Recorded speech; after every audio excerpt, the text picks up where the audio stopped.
Let's see if we can get a sneaky look at this place. I might have to stuff you in my pocket in a minute. Oh. Oh.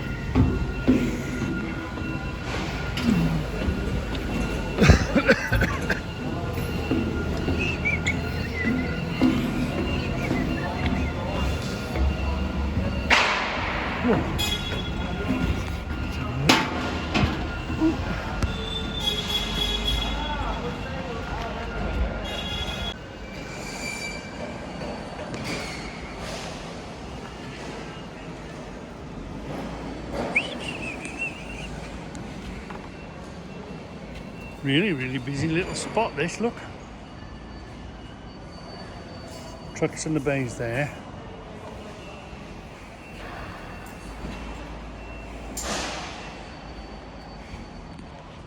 Don't look down.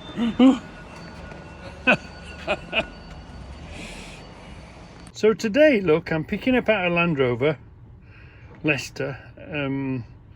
It's mixed motor parts and just loads of boxes, that's all I saw. And it's going to Canada. Wow. So this box behind me now, I'll take to the train, which will then go on the boat, which will then go over to Canada.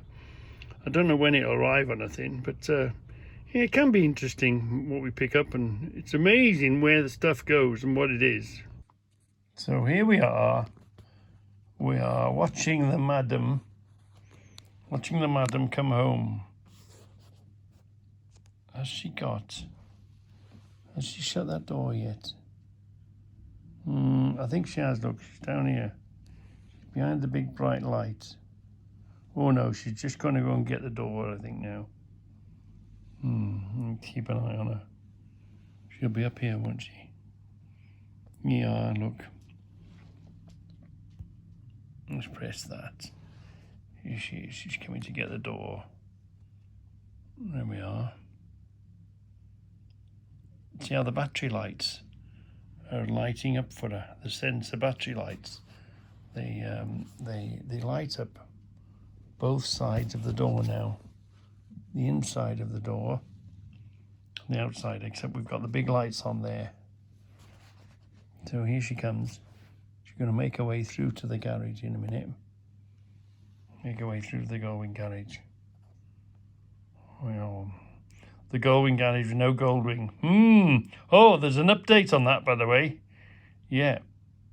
The insurance and the scrap money and the gap cover money is okay. So now we've got to take a bit more money out of our kitty, and then we'll be ready. We'll put it all in one place. Then we'll be ready to go Goldwing. So here she comes. Now watch, this is what I wanted to show you. Here comes. Alexa, spotlights on. Okay. Look at that. So I've got the big lights on for her. So she's there now, locking up. Here she comes. And I don't need to even move out my chair. Here she comes, right. So, Alexa, spotlights off. Okay. And there we are.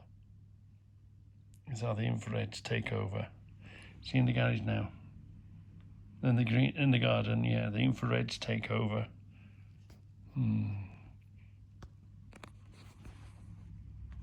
So I've got some wire wool, cleaned my terminals, give that a bit of a clean, give this a bit of a clean. It's not showing anything at the moment, but that's the most reliable. Let's put it on high, yeah. That's the, of all my chargers that have come and gone, that's the one that always does good for me. So anyway, we'll put that on, we'll leave it overnight. So tomorrow we've got a very interesting tomorrow. We've not only got and the package people are generally reliable, so I don't expect it not to arrive tomorrow. We've got a whole new thing tomorrow to play with. Woo! We got to get it, open it, figured it out and then find a place to put it and then turn it on and let's see if it works. So anyway, can't wait. But I meant to put this on charge all week, but I'll put it on overnight now and we'll see what happens. Here we are, look. We're in the sweetie shop. They're quite rare, these shops, where this is where I get the idea from my nuts and bolts in jars. Oh, lovely. Thank you. Hey, Dean, sorry, I'm just trying to see what my mum wants. Fantastic displays.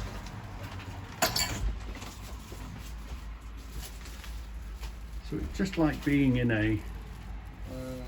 Can I have a full pack of the, what's it One there, no? tips, the swan tips, the bigger ones. Yeah, can I have a full sleeve of them? So here we are, look. Here we are. This is in the high street. This is the sweetie shop. You can have all sorts of everything. I've been in. Off candies, look. All the way along there.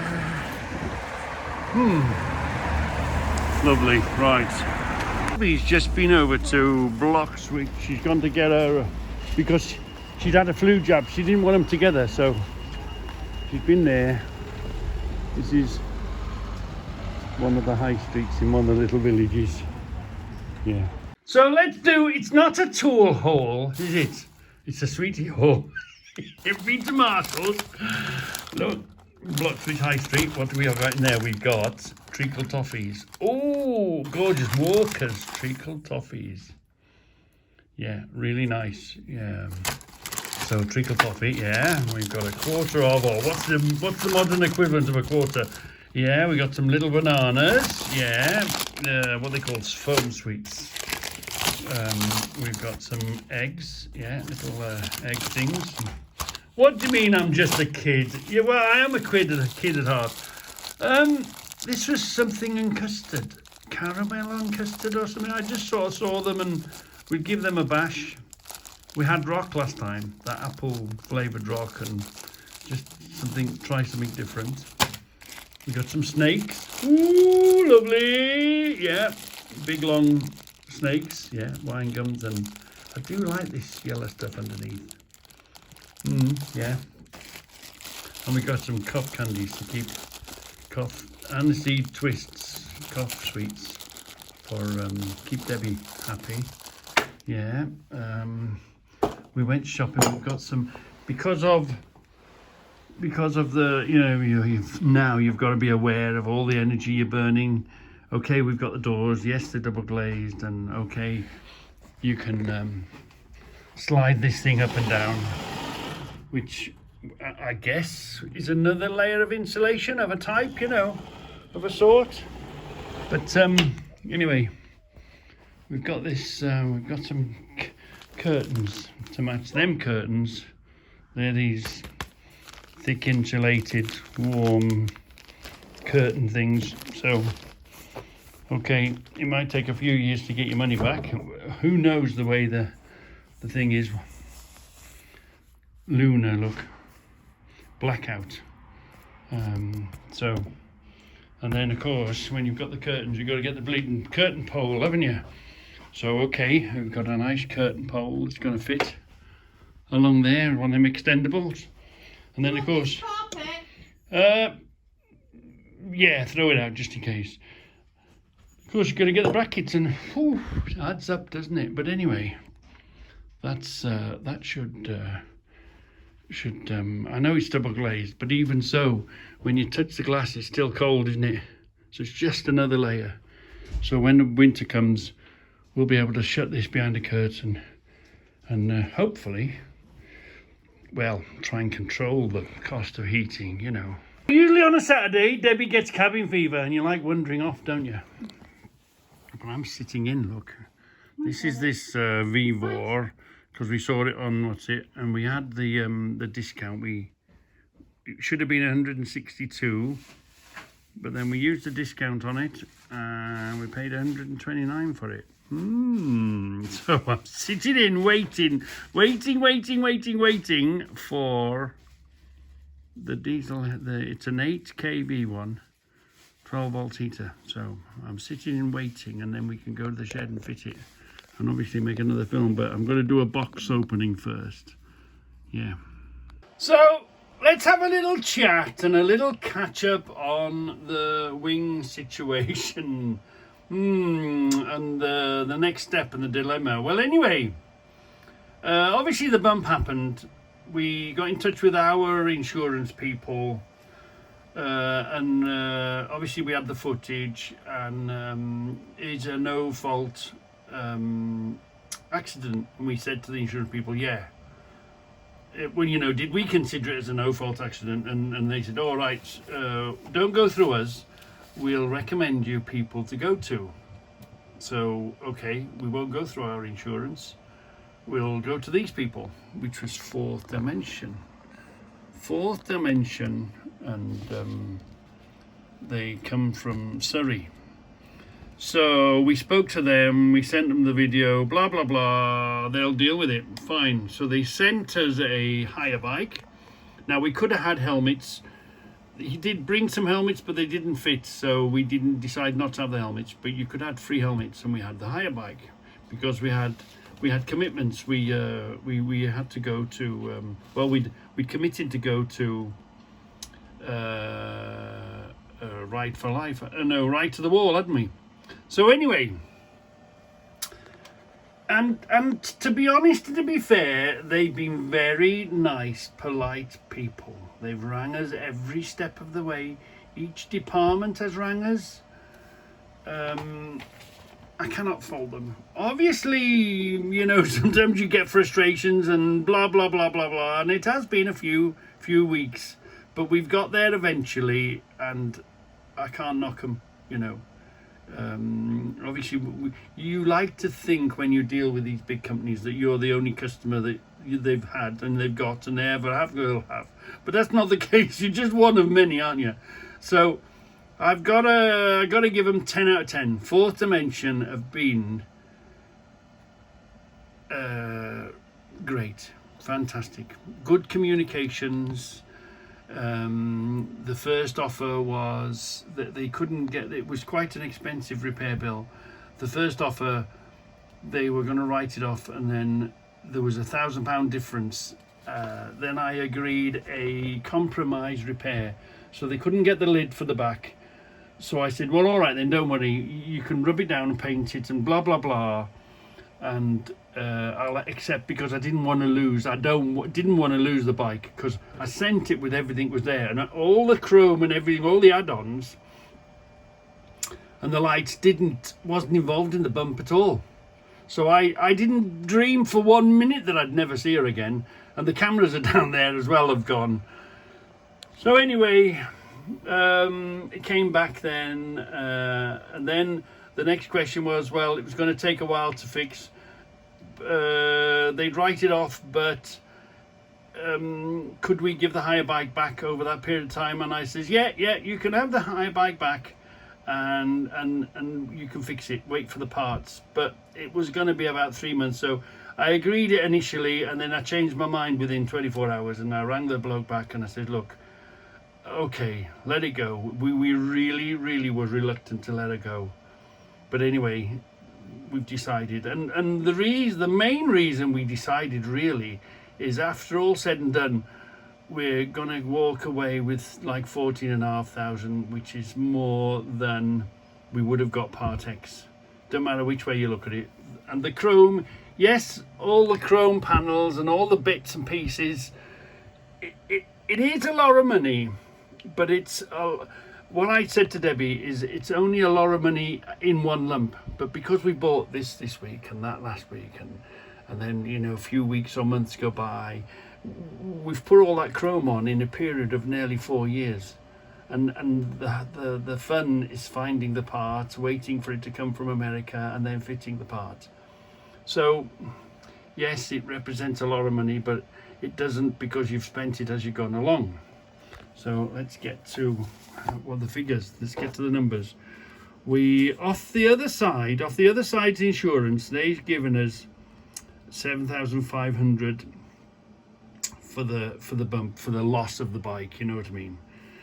We did have an option to buy it back, but then we thought, should we try, you know, all these, no, we let it go. So anyway, we decided let it go. So from Fourth Dimension, we got 12,750. All things considered, it's about right. It's not far, pretty much. Yeah, the bike was immaculate, and yeah, it had lots of bits on it, but I think that was a fair price. We didn't haggle. Well, even and so that's where we've got the 12,750 from the 7.5 from the other side's insurance, 5,200 off the scrap value, because they you know, right, this is what we value the bike at, that's what they bought it back at. And then of course, remember, we had gap cover on it, didn't we? We had gap cover on it, so we've been paid out on our gap cover, so we've ended up with 14,799, 14,750 more or less, 14,700. So we've lost it. We didn't want to lose it, but you know, things happen. So we've ended up with that in the bank anyway. So that's part of the story. So the problem now is, what are we going to do? What are we going to, hold on, let's open this thing up, right. So the next thing is now, without a doubt, we want another wing. That's out of the question. Any other bike, I mean, I'd like a rocket, but yeah, no, we've got to have a wing. Now look, that's a good one. That's low mileage. I've actually rang the bloke up on that one. I thought that was a bit of a fraud, but it's not. That's actually a bike that exists. We've been looking at all sorts. Now we do like the EML. We do like the EML trike, this one. We're in a position to put a bit of money towards it and get a bit of finance, so that'll push us right to the very limit. But my real concern is it's an 06. Wow, that's old. You know, for 25 grand you can get a really nice one, can't you? You can get the new shape one. So Debbie wants to go down the path of a trike, C22, that one. I want to maybe stick to a bike that's you know, a good year on that one. So we don't see, you can get a 2021 Gold Wing Tour. So your money, you push the limit, you know. So you can buy nearly a new one. Debbie really wants a trike. She's mad keen for a trike, but my God, there's mad money, aren't they? They're just mad money. We're very tempted on this AML, and there is another AML somewhere down south. Dobies have got one down south. We haven't been to see it yet. Where was that one? Yeah, there's this one as well, look. But again, 2004,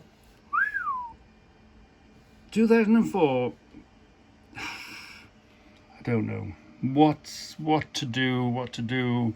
Yes, we'll get one in the winter now it's quiet, without a doubt. We'll you know, between now and sort of February we're looking for one. What are we going to do? Which way are we going to do? Or are we going to save our money and just replace it? Because for that sort of money we can pretty much replace it and then have a whole load of fun collecting all the chrome again. It's just, I'm in that position. We're going to get another one. We do love the light parades. We do like the gold wings. But what's to do? You know, this there are some lovely ones around. Do I stay on two wheels? It was getting a bit heavy. So do I put little wheels on it? What's to do? I think long term, I think this next one, if we buy it, it's going to be a keeper. Well, if we push the limit and we get a trike, if we do push the limit and we go and try and find something like this, that will be the last bike we ever buy. That's going to be the last one, the last hurrah, you know. But 06, yes, it's an AML, so I reckon it's one of the best ones you can buy. But I'm really not convinced for an 06 that's worth its money. So what do you think? What do you think? Because, you know, yeah, you've also consider, whenever you've got a bike, you've always got to consider that, you know, if things get tight or something else happens, you've got to get out of it. So, you know, it's like your savings. You don't want to waste your savings. I don't want to buy that, and in 3 years' time something unforeseen come along and we have to get rid of it and we lose a bomb load of money on it. Yeah. So I don't know. I'm undecided, you know. So what do you think? Which way would you go? We should really, that should be the last bike we ever go and buy. And it is a trike. We ain't got the balance problem. It should do all right. But I'm really concerned about the age on them. Yeah. For what you can get for your money. Anyway, there's a little update on the wing. There's an update on the wing. So the next adventure will be finding its replacement. Yeah. What are we going to do to find it? We're not very good at shopping here. We won't spend a lot of time looking. We'll go to one place, we'll decide what we want, we'll walk in the shop, we'll say, yep, we'll have that one, thank you very much. So which way is the best way to go? It's arrived. The box has arrived. Quite a big box. Yeah, Debbie's running. You do that now then, hold that there. Let's have a look. Right, open the box. Don't need to press the button, I've already done it. So let's how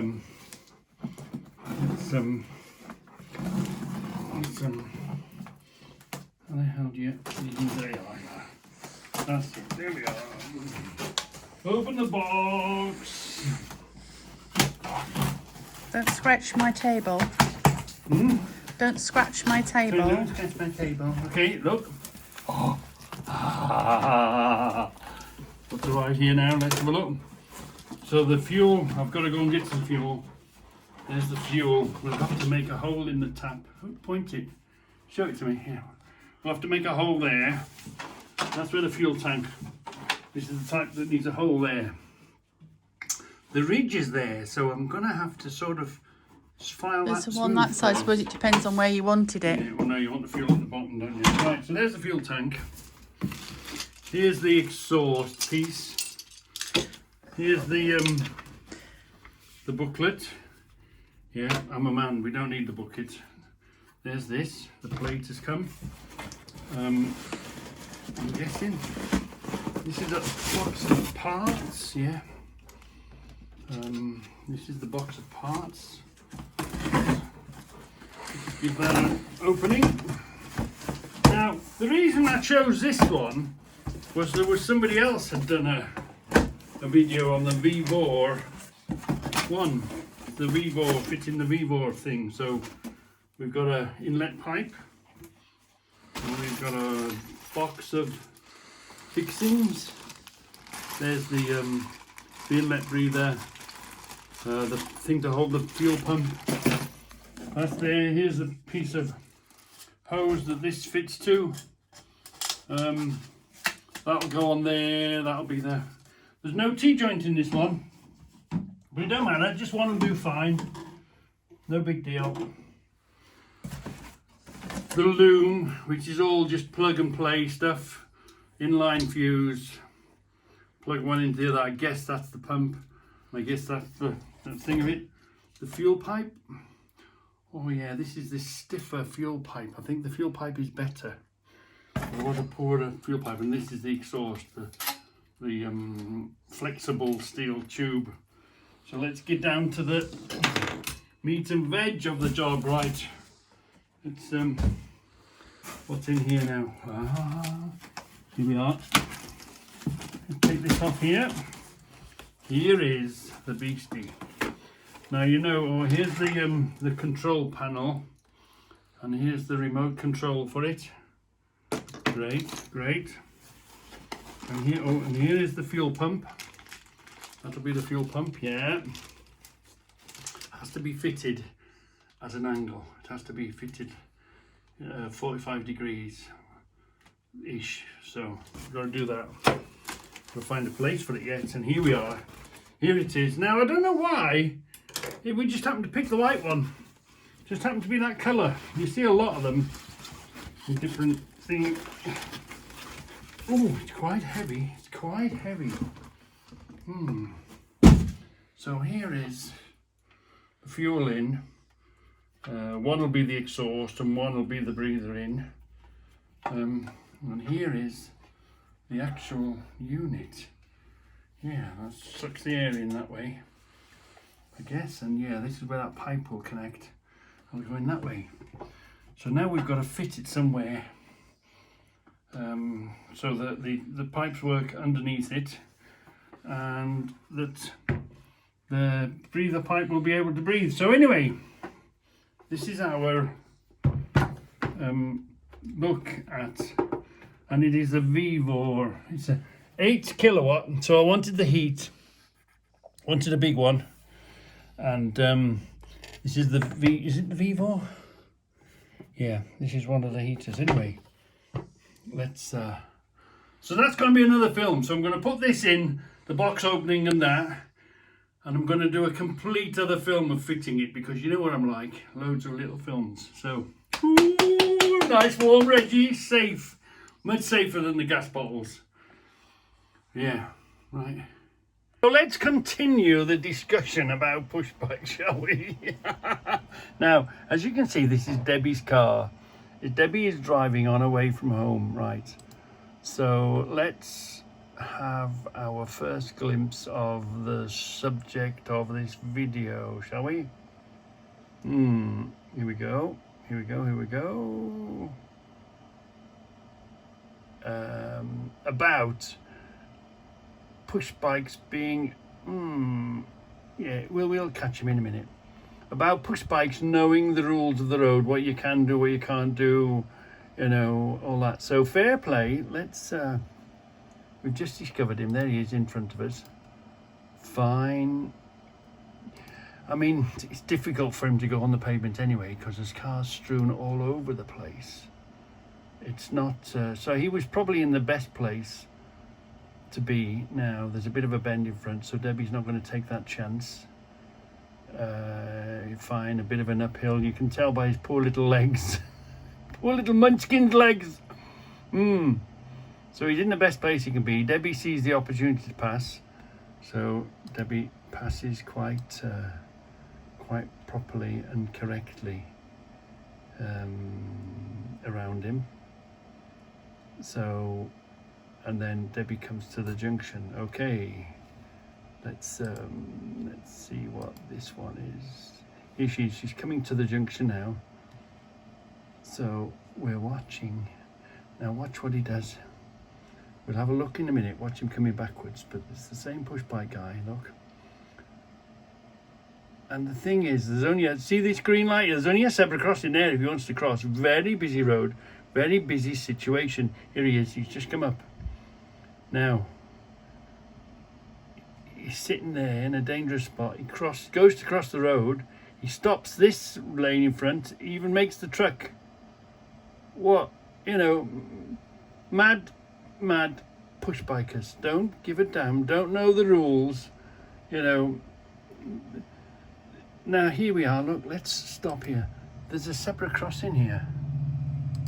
He could have gone to the zebra crossing to cross, couldn't he? You know, to be safe. Bad boy, bad boy. So let's see, shall we, does that catch him from behind? Yeah, this is This is him catching up from behind and joining. Where is he now? He'll be coming along shortly. He'll be coming along shortly. Did he have a good front? He had very poor front lights even, didn't he? No, that's the wrong film. No, come back a bit. That there, that was him coming to there. That's the one we want to see, isn't it? Yeah. There he is. Can you see him? He's there in the dark. Well, fair play. He's got a front light of sorts on, but it's very poor. Very poor front lights. But that again is the nature. He's very difficult to see in the dark. Very difficult to see. And yeah, there is street lights, but you know what? He's got no helmet on, and why dress in the dark? You know, no reflective gear. I mean, really, to be honest, push bikes in the winter, in the dark and the wet, should really be made to wear reflective gear. So there he is, look. And again, let's remind ourselves what the issue was. Oh no, back a bit. Here we are. So here's Debbie to the junction. As you can see, a very, very busy road. He's going to appear here any minute.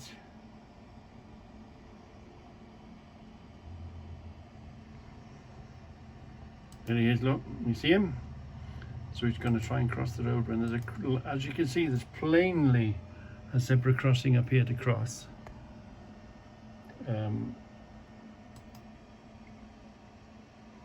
So he just darts forward. First of all, he makes this guy stop. And then this trucker here, fair play to the trucker. The trucker didn't take any risks, any chances. Good boy. Trucker spotted him in the dark. I mean, very difficult to see in the dark anyway, but at least the trucker let him go and out the way. But how can you put somebody, you know, an equal, how can you call them an equal partner on the road when they don't know the rules of the road, they don't know what they should be doing or they shouldn't be doing? Anyway, that adds to the push bike dilemma on this channel. I'm just going to add fair play, you know, yin and yang, fair play to this guy, using the crossing properly and wearing proper gear, you know. You can't ask for any more, but I'm not sure if he's got lights on. There's so many with no lights, but at least he's got a reflective jacket on. And he did use the crossing to cross, didn't he? Yeah. So let's watch Debbie's rear camera passing the push bike. Yeah. Let's, you'll see this 4x4 that was parked on the pavement that he goes around. Here it comes there. So he's in front now. Debbie's taking it easy. We're in a 20-mile-an-hour zone anyway, you know. But the cars soon pile up behind you this time of night. But Debbie's being very careful. She's not just passing him, whizzing by. She's waiting until she can see ahead. She goes around him. Let's see how much room Debbie gives him. See, yeah, Debbie keeps him, gives him plenty of room. Passes him properly and correctly. Yeah, there's no problem with that. And even the car behind giving him a good bit of space. Let's just have a look. Could we say that was the correct, just whilst we're looking, how much space did the car behind give him? Debbie looks like she's well in the middle of the road, passing. And this guy, yeah, this guy is, fair play to that guy. Let's come back a touch. There we are. It's where were we? Right. This guy, there's Debbie passing him. Yeah, look, still moving over to the middle of the road. Yeah. So I think, yeah, this guy behind gave him plenty of room as well. Yeah. Okay, we shout out the bad ones, but we also shout out the good ones. Now, can you see just above there. Can you see? Just in front of this car here, at that point there, the guy with the jacket obviously came from that direction, didn't he? Look. You can see that he went to the zebra crossing, didn't he? Yeah. He moved forward to the zebra crossing. He's there now, look. Waiting for the red light. Can you see him? He's there at the zebra crossing.